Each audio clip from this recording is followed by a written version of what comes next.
15వ శ్లోకము.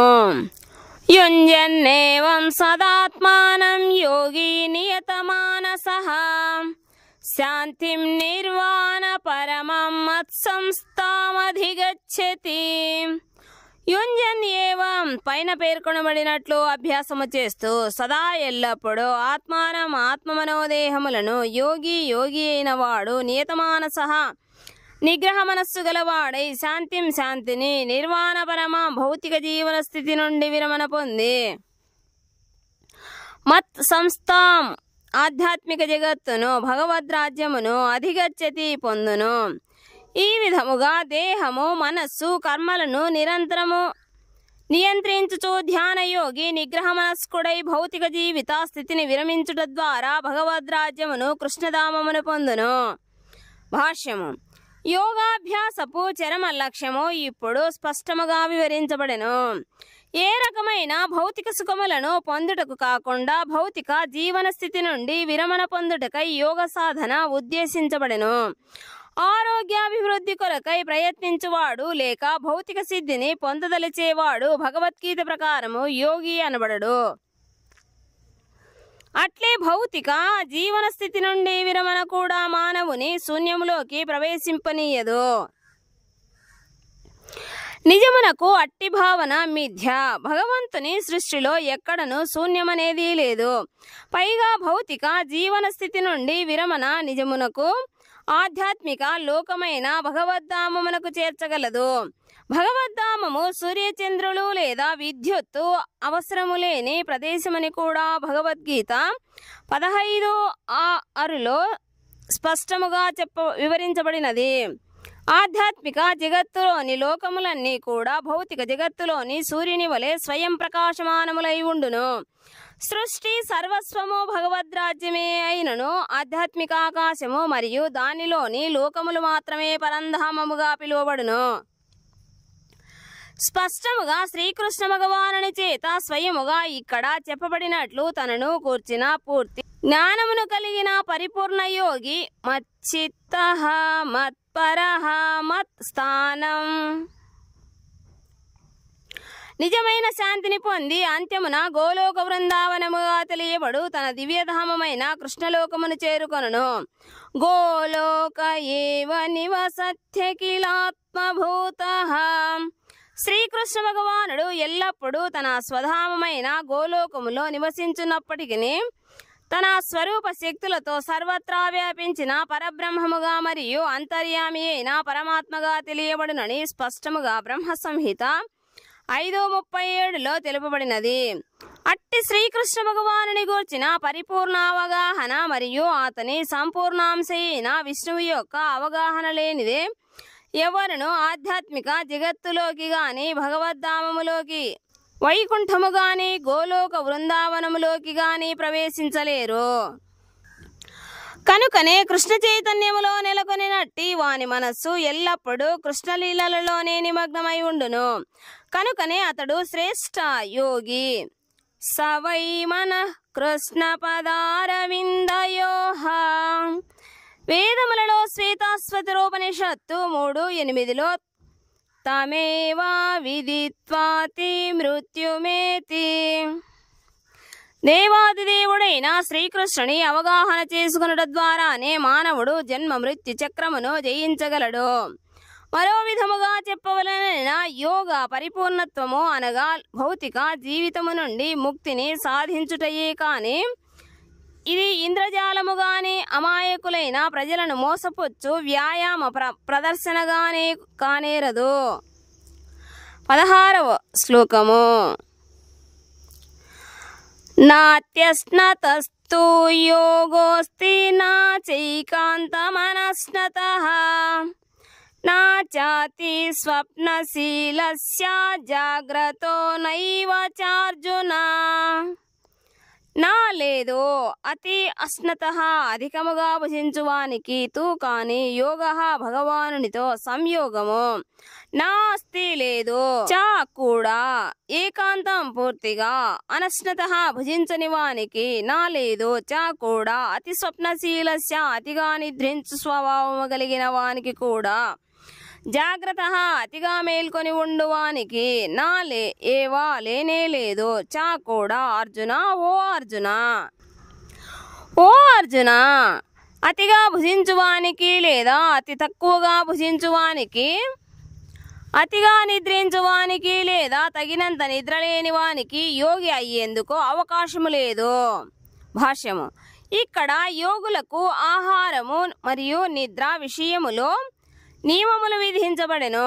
అతిగా భుజించుట అనగా దేహపోషణకు అవసరమైన దానికంటేనూ అధికముగా భుజించుట అని అర్థము.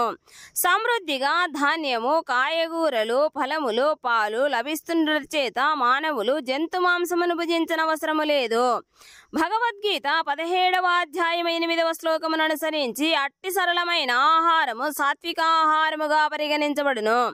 మాంసాహారమును తమోగుణములోని వారు మాత్రమే భుజింతురు.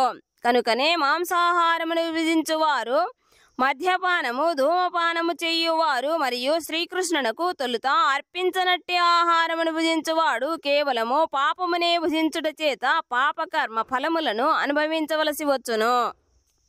భుంజతే తే త్వఘం పాపాయే పచంత్యాత్మకారణాత్. భగవద్గీత 3వ అధ్యాయము 13వ శ్లోకము. అనగా శ్రీకృష్ణునకు సమర్పించకుండా కేవలము ఇంద్రియ తృప్తి కొరకై భుజించువాడు లేక తమ కొరకై ఆహారమును సిద్ధము చేసుకుని వారు పాపమునే భుజించువారు కాగలరు.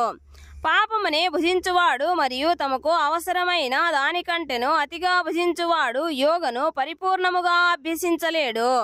కనుకనే శ్రీకృష్ణునకు అర్పించబడిన ఆహారమును భుజించుటయే సర్వులకు శ్రేష్టము.